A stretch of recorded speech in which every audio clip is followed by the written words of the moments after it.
ask us to wear our toga.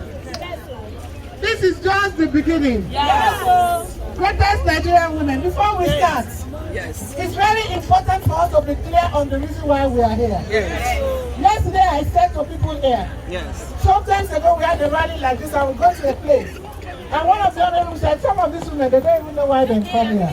And one of us said, we don't know. So I don't want you to get there and any one of you is ask a question. And you will tell us, say, you don't know. So the reason why we are here today, because we called you because there is a problem. Wait till I talk. There is a problem. Not a small problem on a big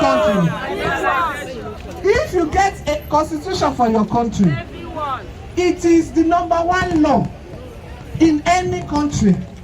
If that constitution can say women not be anything, no take the country. No. No they. No. We be 50%, then be 50%. Then say we be nobody.